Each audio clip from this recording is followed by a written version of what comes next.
Sabi nga ni boss, yung customer ko, parang wala daw ako kinabit. Parang stock wire harness lang, di ba? So, installation check muna tayo mga kabrum-brum kung paano ba tayo mag-install or kung paano ba natin ikinabit yung ating mga wire harness. So, mga kabrum-brum, ito, ang kinabit namin dito ay mini driving light. So, ito yung kanyang pwesto, dito namin pinuwesto, and then ito yung aming bracket. Stainless bracket yung ginamit namin mga kabrum-brum. Yan. And then, ito nakita nyo to, yung mga color blue na to. Ito yung tinatawag na power relay mga kabrum-brum. So, sa power relay natin, naka-built-in na yan ng wire harness. So, check natin. Ito yung wire harness niya. Yan. Kung mapapansin nyo, yung ating pinambalot, tape cloth na yung ginamit natin mga kabrum-brum. So, yung pinang-wrapping natin, tape cloth na. Hindi na yung mga electrical tape. Kasi kapag electrical tape pa yung mga ginagamit natin, kapag nabasa siya ng ulan or nang nagwashing kayo, kapag pinasok ng tubig yung pinakadugsungan dyan, kaya marami dugsungan yun dyan mga kabrum-brum. So, ang nagiging problem is nagloloko yung ikinabit natin. Halimbawa, mini driving or mga loud horn. Ayan, nagmamalfunction siya mga kabrum-brum. So ayan mga kabrum-brum, pinagapang natin dito. Ayan. Papunta rito sa battery. Ayan. So, bago tayo nagtap sa battery, naglagay muna tayo ng protective fuse para itong trabaho ng protective fuse kapag nagkaroon ng grounding or shortage sa mga kinabit natin. So, dito lang puputok yung sa fuse lang. So, hindi maapektuhan yung mga ikinabit natin. Nice. And then, iwas sunog pa sa motor. And then, kagandahan, hindi to makaka-apekto sa system ng motor. So, anytime makakatakbo yung motor nyo. Halimbawa, pag nasira lang yung mini driving light yung hindi lang gagana. So, pwede na lang, papalitan nyo lang dito is yung fuse lang. So, ganun lang kadali mga kabrum-brum. And then, nakita nyo, unlimited tayo sa cable tie mga kabrum-brum. Ayan. Para ma-organize lang natin ng maayos yung wirings. Sabi nga ni boss, yung customer ko, parang wala daw ako kinabit. Parang stock wire harness lang. Di ba?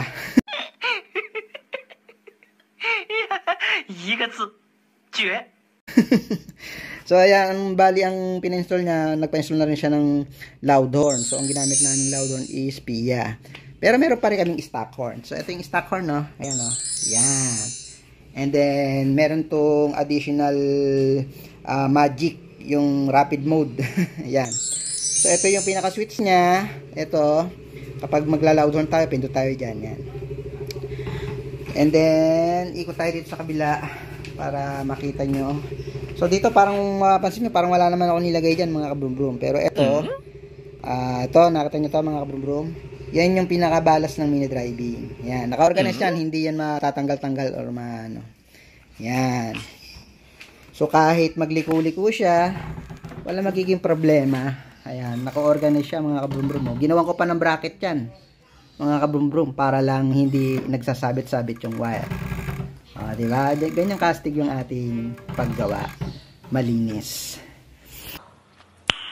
Nice. And then, papunta rito sa taas, yung pinaka-switch niya, ito yung switch niya, dito naka-mounting. Ayan, dyan. Okay? So, ito nga pala, bagong-bago yung motor na to. Almost wala pang 1 week. Talagang pinagkatiwala sa atin.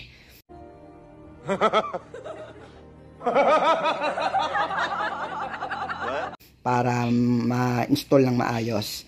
So nga pala, shoutout nga pala sa mga taga-probinsya, yung mga gustong mag-order nito. So ito, meron tayong almost plug and play na. Naka-assemble na siya mga kabrum-brum.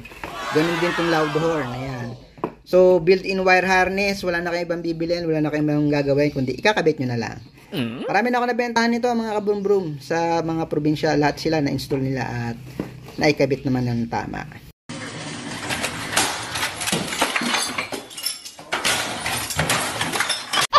So, meron akong Shopee. Ito yung Shopee ko. Ayan. I-click nyo lang yan. O kaya, i-type nyo lang yan. So, mapupunta na kayo dun sa link. Okay? So, balik natin tong kaha para ma-check natin kung ano yung mga ikinabit natin dito. A few moments later. Alright, so naibalik na natin yung kaha ng Sniper 155. So ito, bagong-bago talaga to mga kabumbur mo. Wala para 1 week. So testingin natin. Check natin yung mini driving. So start muna natin. So ito yung switch ng mini driving natin mga kabumbur. Yan, dyan nakapwesto. So ngayon, mapapansin nyo, ayan, nakailaw na yung headlight. Oh, ayan oh. Pero magtataka kayo, parang wala kayong naaninag na headlight doon, di ba? Oh, yung pinakaliwanag na. So ngayon, ang gagawin natin, open natin yung mini driving light, color white. Boom! Ayan oh, kitang-kita, di ba? Oh. Ayan oh, kitang-kita yung liwanag niya, di ba? So yan yung low beam natin, mga kabumbrum. Lumalaban siya sa sinag ng araw, oh, parang sinag ng araw din.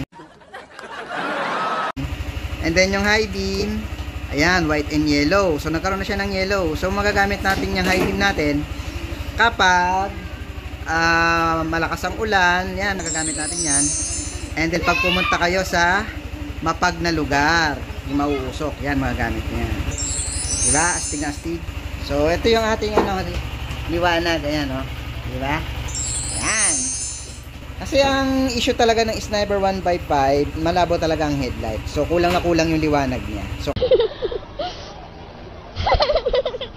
So kailangan natin magpa-install ng mini driving light para sa safety ng ating pagbibiyahe sa gabi.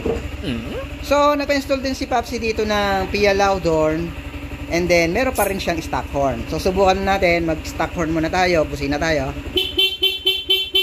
Diba? So yan, naka-stock horn. So, pag gusto natin mag-rapid, long press lang natin. O, diba? So, ngayon, subukan natin yung loud horn. Dito tayo dito. O, diba? Loud horn na. And then, kapag long press natin, may mga pasaway. Yan. So, yun yung ating Pia loud horn with stock horn. And then, may rapid mode na, mga kabunggong. Si boss nga pala, yung owner. Ayan, yun yung owner. Ayan, so Team MX Cos yan eh. Ngayon upgraded na siya, 155 na motor. So yun mga kabrum-brum, yung mga interesado, direct message lang kayo sa messenger ko para masagot ko yung mga inquiries nyo. So ride safe always, takbong napakabogi. Ingat!